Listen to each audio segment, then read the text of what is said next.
Hello বন্ধুরা, আজকে আমি তোমাদেরকে দেখাবো পায়েস। তো দেখো, আমি এখানে আতপ চাল 50 নিয়েছি। এটাকে ভালো করে ধুয়ে প্রেসারে জল দিয়ে একটা সিটি দিয়ে নেব। তো আমি দুধটা এবার ফোটাতে বসিয়ে দিচ্ছি। তো এখানে আমি দুধ নিয়েছি 500।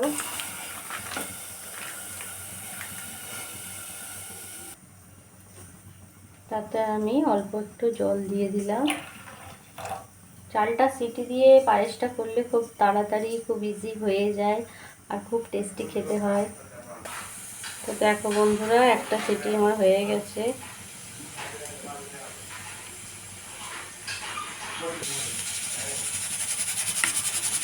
সিটিটা বেজে গেছে, এবার আমি বন্ধ করে দেব।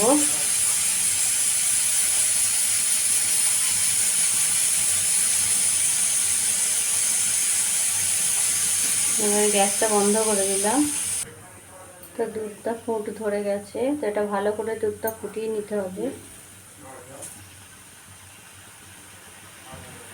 গ্যাসটা একদম লো ফ্লেমে দিয়ে দিলাম। দুধটা ভালো করে ফুটবে। তো আমি এবার প্রেসারটা খুলে দেখছি।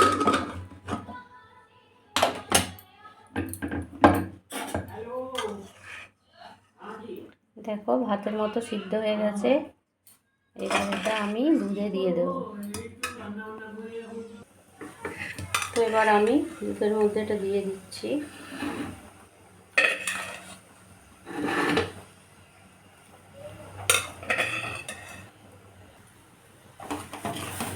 তো এবার ভাতটা দিয়েছি। এরপর এবার গ্যাসটা আস্তে করে দিচ্ছি। এবার এটা ভালো করে ফুটবে। ফুটলে এটা তবে আর একটু সিদ্ধ হয়ে যাবে। তো এখন গ্যাসটা লো ফ্লেমে দিয়ে দিয়েছি। এবার এটা ফুটবে ভালোভাবে।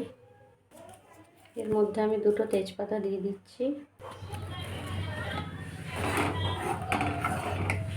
ঘন হয়ে আসছে, এটা ভালো করে একটু ফোটাতে হবে আর মাঝে মাঝে একটু হাতা দিয়ে নেড়ে দিতে হবে। তো আমি এবার এখানে বাতাসা দিয়ে দিলাম। এবার এটা গ্যাসটা একটু বাড়িয়ে এবার এটা ভালো করে ঘেঁটে দিতে হবে। বাতাসা দিয়ে করলে কালারটাও আসে আর মিষ্টিটাও ভালো থাকে। এবার এটা ফুটুক একটু। তো দেখো বন্ধুরা, কত সুন্দর হয়েছে। এবার আমি গ্যাসটা অফ করে দিচ্ছি।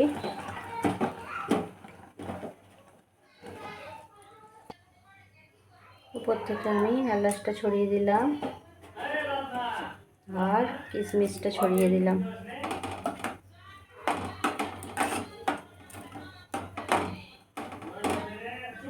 আমি যাচ্ছি।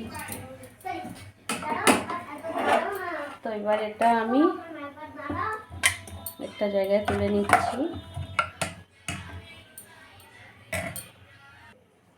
তো এরপর আমি উপর থেকে খোয়া ক্ষীরটা গ্রেট করে দিয়ে দিচ্ছি।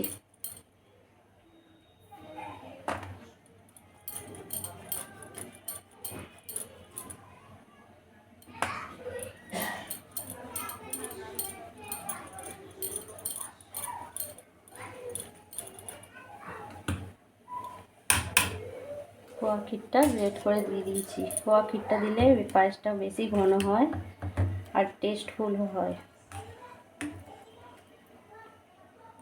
তো এই পদ্ধতিতে তোমরাও একদিন করে দেখবে, ভালোই খেতে হয় আর কোনো ঝামেলা থাকে না, খুব তাড়াতাড়ি হয়ে যায়। তো কেমন হয়েছে তোমরা কিন্তু অবশ্যই জানাবে। তো এইভাবে তোমরা ঠাকুরকেও বানিয়ে দিতে পারো ভোগ হিসেবে। তো আমার রান্না তোমাদের কেমন লাগে কমেন্ট বক্সে জানাতে ভুলবে না। আর আমার পাশে তোমরা সবাই থাকবে, তোমরা থাকলে তবেই আমি এগিয়ে যেতে পারবো। তো চলো, বাই।